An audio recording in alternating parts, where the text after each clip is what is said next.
What's up guys, TopTierYugioh here, and today we have a True Draco deck profile. And so now that Maximum Crisis is finally legal, True Dracos are going to be one of the top decks of the format. And this is a build that I think highlights their strengths very well. Having a monster such as Masterpiece that can be unaffected by monster, spell, or traps depending on what you tribute for it is extremely hard for a lot of decks to deal with, on top of already having such good resource management and spell or traps that can clear your opponent's board so easily. And so True Dracos have a lot of weapons in their arsenal, the only problem is consistency. So let's go ahead and get into the profile so you guys can see how this deck overcomes the consistency problem while still maintaining a lot of power as well. And so this is a 40 card deck with 6 monsters, 23 spells, and then 11 traps. Let's just start with a quick overview of what the True Draco cards actually do, just in general, and then we're going to get into the specific effects later. So all the True Draco monsters have one effect in common, and that is that for their tribute summon, you can tribute continuous spell or traps. And so of course you can still tribute monster cards, but you can also tribute your spell and traps too now, or any combination of them. And so like for Masterpiece, which requires 2 tributes, you could tribute a monster and a spell, a monster and a trap, a spell and a trap, 2 spells, 2 traps, or 2 monsters. So you have a lot of different options in how you want to tribute summon it, as well as your other True Draco monsters. And so this is one of the ways that the deck addresses its consistency problems. And so if you look at other tribute summon decks in the past, they would have to summon their tribute fodder, and then also summon their tribute monster, which is really difficult to do because you only have 1 normal summon per turn. And so this is how the deck overcomes that problem, because you don't have to summon your tribute fodder, you can just like set spell or traps on the field and then tribute them, but they have to be continuous spell or traps. You can't just tribute anything. And so this gives the deck more consistency as well as versatility. So the True Draco spell and traps also have effects in common. And so all of them have the effect that when they're activated, as soon as they resolve, you're allowed to tribute summon 1 extra time. So even if you've already normal summoned, they're going to allow you to tribute summon on top of that. And so this is another way of fixing that problem of having to summon your fodder and then also summon your tribute monster. And so for example, you could normal summon 1 monster and then play a True Draco spell and then tribute that monster for one of your larger tribute monsters. And so that's extremely useful. And then for the trap cards, because you can activate them on your opponent's turn, this is going to also allow you to tribute summon on your opponent's turn, which is going to be key for disruption. And so all the spell and traps also have another effect in common, and that is when they're sent to the graveyard, they're going to allow you to destroy one of your opponent's cards. And so when the spells are sent to the graveyard, you can destroy your opponent's spell or trap. Then when the traps are sent to the graveyard, you can destroy your opponent's monsters. And so if you put all of this together, what it means is that you can set your spell or traps on the field, then tribute them for a tribute summon, and then because those spell or traps are being sent to the graveyard for the tribute summon, you're going to get their graveyard effects to destroy your opponent's cards. And if you're using a trap to do this, you'd be able to disrupt your opponent with these destruction effects. But now that we know that True Dracos do, let's get into the actual profile. And so this is a 40 card deck with 6 monsters, 23 spells, and 11 traps. For the monsters, we play 3 Masterpiece, 2 Dinomight, and then 1 Majesty Maiden. I really like this number and ratio of monsters because you don't want to see too many monsters in your opening hand. Usually the hands where you brick are the ones where you draw too many monsters. You need your spell and traps to be your tribute fodder, but you also need them to answer your opponent's board and then also get you to your other cards in your deck. And so unfortunately, we're only allowed to play 3 Masterpiece, but your other monsters will allow you to get to Masterpiece and summon him quickly as well. So ideally what you're going to have is a monster, a trap card, and a Masterpiece in your hand. This is going to allow you to summon Masterpiece on your opponent's turn, and then when that trap goes to the graveyard, you can pop one of your opponent's monsters for disruption. And then your opponent's going to have to deal with that Masterpiece, and Masterpiece itself can then also disrupt your opponent. So that's the ideal thing you want to have.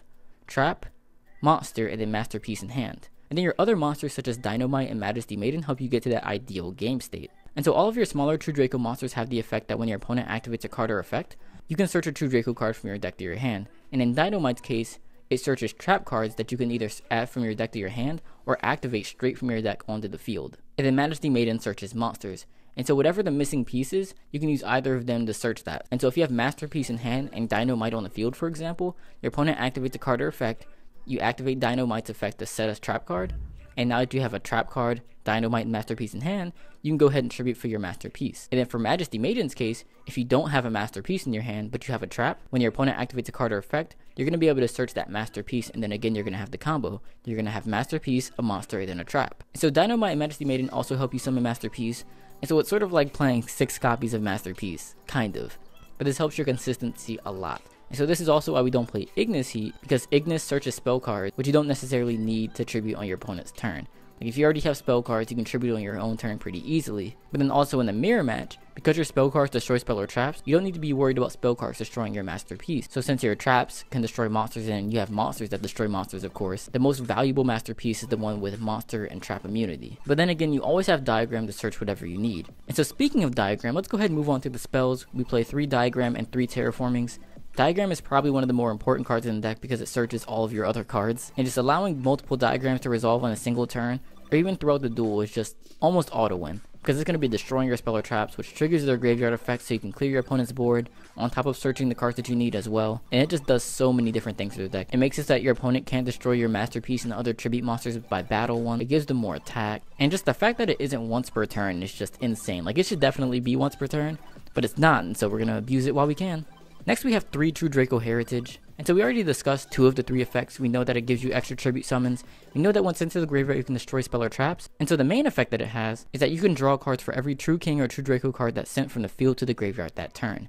And this applies to both players, and so what you can do is destroy your spell or traps with Diagram, and then play Heritage to draw cards. Or it even counts for the cards that you tribute for tribute summons. And so you can like set a spell or trap, tribute both of them for a masterpiece, then play Heritage and draw 2 more cards. So True Draco Heritage is crucial for your resource management. It gives you card advantage and tempo. It gives you card advantage through that draw effect, and then tempo through the tribute summon effect. So it's very necessary to have at 3. Disciples is no different in that it gives you card advantage and tempo. And so Disciples is a recycle card, and so it allows you to target 3 of your True Draco or True King cards in your graveyard, shuffle them into the deck, and then draw 1 card. Then it has the same 2 effects that the Heritage also has. And so this is really good because you are destroying and tributing so many of your spell or traps. This lets you cycle them back into the deck so that you can search them, again with your Dinomight and your Majesty Maiden. And this allows the deck to be extremely efficient because everything that you use is going to the graveyard and then being recycled again. And so that's it for the True Draco spell cards. For the rest of the spells, we play 2 Pot of Desires, 3 Card of Demise, and 3 Pot of Duality. All of these are deck building requirements that allow you to be as consistent as possible, and I chose this ratio of consistency cards because you want to see Card of Demise and Pot of Duality as soon as possible, and you want to resolve them almost every turn if you can. The deck doesn't need the special summon on its own turn, and so there are not that many downsides to them outside of Card Demise not allowing you to do battle damage. And now I'm only playing 2 Pot of Desires because you physically can't resolve 3 of them, and this deck does draw a lot of cards, so it's very common that you're going to draw all your copies of Card of Demise or all your Pot of Dualities, but you don't want to draw all your copies of Pot of Desires. You really only want to resolve 1 to get that initial card advantage, but then after that you're generally able to recycle your resources well enough so that you never lose card advantage. And then because this deck does search so much with your Dinomites and your Dragonic diagrams, you don't want to banish too many of your resources in your deck. And so I found 2 to be a really solid number to where you see just 1 and then you don't need to activate the other one, or you just won't draw the other one. Hopefully you'll banish the other one, that'd be great. But then finally we play 2 Cosmic Cyclones and then 1 Monarch Stormforth. Cosmic Cyclones are really good in a mirror match for clearing your opponent's spell or traps because you don't want to just destroy them, because destroying them is going to trigger their effects, but by banishing them you can get rid of them without having to worry about them ruining your board as well. And then Monarch Stormforth is just really good for clearing your opponent's boards, and just in general having non-destruction, non-targeting removal is really useful. And a really cool thing that you can do with Diagram is that Diagram does not target what it destroys. So you activate Diagram, and then your opponent has to have a response if they do, and then at the resolution of Diagram, it destroys any card that you have. And so what you can do is activate Diagram and then chain a quick play spell card, so you can chain a Cyclone or a Stormforth. Those are going to resolve, and then at resolution Diagram can destroy one of them. It's already going to the graveyard anyways. Diagram can destroy it and you can get a search card for free. And so that's a really cool way that you can save your resource instead of having to always destroy them with Diagram if you don't want to. So that's a really cool play. But let's move on to the trap card. First we play 3 True King Return, and so again it has the same 2 effects that all the traps have. It gives you an extra tribute summon, and then once into the graveyard you can destroy an opponent's monster. But the unique effect is that once per turn, you could target a True King or True Draco monster in your graveyard, and then special summon it in defense. And so this is really good from a card advantage standpoint, but also because it gives you extra tribute fodder on both yours and your opponent's turn. And so on your opponent's turn, you can bring back a monster, and then also tribute the trap and that monster. And so it's a 1 card, 2 tribute material card. Really useful though. But also just being able to bring back monsters adds up over time. It's like being able to bring back monsters like Masterpiece with 2900 attack that can be tough for your opponents to deal with, even if they don't have their effects. Bringing back like a 2500 Dinomite or 28 with Diagram. So Return's really good for just putting a lot of monsters on board and being able to beat your opponents down with them. Next we have 3 True Draco Apocalypse. It has 3 effects. So similar to Return, it has the effect that gives you an extra tribute summon. When it's sent to the graveyard it can pop a monster. But the unique effect is that you can destroy another True King or True Draco spell or trap to permanently half the attack of all your opponent's monsters. And so while decreasing your opponent's attack is really nice, especially because it's permanent, the best thing about this effect in my opinion is the ability to destroy your other spell or traps. And so this means that you can disrupt your opponent without having to do your tribute summons. And so you can destroy a Return or another copy of itself. That's going to let you pop on your opponent's monsters. You can destroy one of the spell cards to destroy your opponent's back row. And this is without having to tribute summon, because you're not always going to be able to tribute summon. And so having another way to clear your opponent's boards is really useful. Next we have 2 anti-spell fragrances, and I'm a big fan of this right now because so much of the meta depends on spell cards.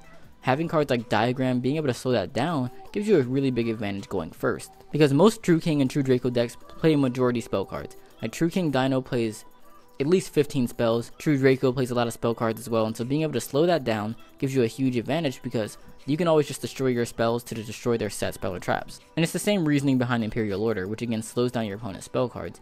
And the good thing about these are that if you actually need to use your spell cards, you can just tribute them. Because they're continuous trap cards, they can act as tribute fodder for your True Draco monsters. And so it's really one-sided that you can stop your opponent and then you can just tribute them when you need to.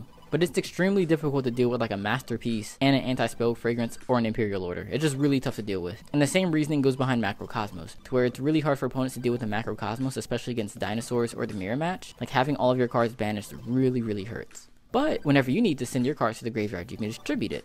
And the final trap card is one Solemn Warning. And I'm a huge fan of Solemn Warning right now because it's one of the few cards that can stop a Masterpiece summon. Masterpiece is extremely hard to deal with, and this is one of the few cards that can keep you from having to deal with it. Like if you can stop the summon, you don't have to deal with it being on the board. And this is one of the few cards that can do that.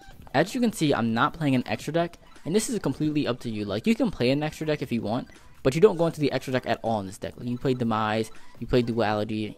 I mean, you'd be crazy to go into a rank 8 with Masterpiece.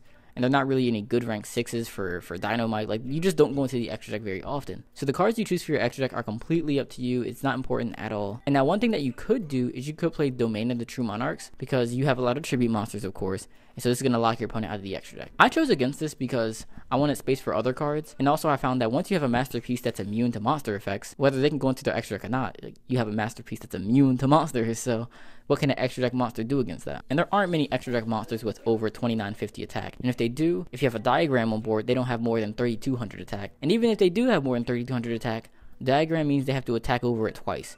And there's no way in the world they can summon 2 monsters with over 3250 attack. So whether you have Domain or not, a Masterpiece is really hard to deal with. So that's why I chose not to run Domain. But it's not to say that Domain doesn't have its own merits, especially if you don't have Masterpiece.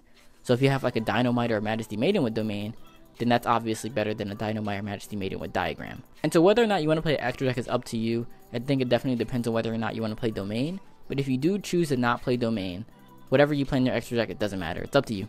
Let's move on to the side deck. And so first we play a Kaiju engine. We play 1 big one, 2 Gameciel, and then 1 Kumongous. I like this ratio because Gameciel has the lowest attack, and so you can just attack over it, of course. But I wanted 1 big one just in case I played the Slumber, so I can give myself a really strong Kaiju. And now Slumber is actually really good because in the mirror match, the hardest thing to deal with is Masterpiece that's immune to monsters and traps. Because Masterpiece and your traps are the only way that you deal with monsters. So if your opponent has a Masterpiece that's immune to them, it's really hard to deal with, but it still has immunity to spell cards. And so Slumber isn't out to Masterpiece in most cases. And then on top of that, if you Slumber their board, then the next turn you could just banish Slumber to search another Kaiju. So it's an out that searches other outs. And so that's extremely important. And so that's why I really like playing the Kaiju engine in the side deck. But another cool thing is that Slumber is going to give you tribute material. So because it summons a monster to your side of the board, you can tribute that for a summon. So Slumber has a couple different uses. It's just really good to have in general. So next we side 5 hand traps, 3 Ghost Ashes, and 2 Ghost Ogres. I chose this ratio of hand traps because Ghost Ash stops the most threats, and then Ghost Ogre is the best to handle a lot of them. So like, Ghost Ogre destroys a Diagram, which is obviously really strong, but Ghost Ash can negate other things. Like Ghost Ash can negate a Fossil Dick, which can sometimes be the difference between your opponent winning and losing a game. Or Ghost Ash can negate like the baby dinosaurs. Ghost Ash can negate a Lawn Mowing or a Void Feast. Ghost Ash just negates so many different cards that I think it slightly puts it over Ghost Ogre, even though Ghost Ogre destroys that threat. But both are really good. And the last couple cards that we side are 2 different Dimension Grounds and then 2 Dimensional Barriers. I really like the different Dimension Ground versus dinosaurs because they need to send monsters to the graveyard. Like their babies activate in the graveyard, Miscellaneousaurus in the graveyard. So different Dimension Ground is sort of a blowout, or it's at least like a skip your turn. And so if you put that with the Macrocosmos, with the anti-spells and Imperial Orders, it can be really hard for them to play. And the same with Dimensional Barriers in the case of Zodiacs. And so if I'm playing against Zodiacs, it's really hard for them to get around like macro. I mean, already it's hard to answer Masterpiece, but having to answer Masterpiece under barrier or with a warning or an Imperial Order or macro, it's just going to be hard for them to win that game. Alright guys, so that has been my True Draco Demise deck profile. Again, True Dracos are going to be one of the top decks of the format, and this is one of the best builds of them. One thing that I'm considering though is making a True Draco guide, so something that explains all the True Draco cards, effects, some tricks on how to play them, playing the mirror match, etc. Let me know if you'd be interested in that. I'm going to put a poll in the top right corner of the screen. And if this video gets enough likes, or if that gets enough answers, then I'll definitely start working on that, because that's something I've been considering, and I think it could be useful to a lot of people. And so let me know what you think about that. But then if you're also trying to improve your game in general, I do think that my channel Top Tier Yu-Gi-Oh is for you, so you should definitely consider subscribing, because I always upload very in-depth deck profiles, duels, commentary, and then theory videos to help you improve your game. And so as always guys, thanks for watching, and I'll see you in the next video. Remember that time, those cerulean tides, sapphire, sapphire.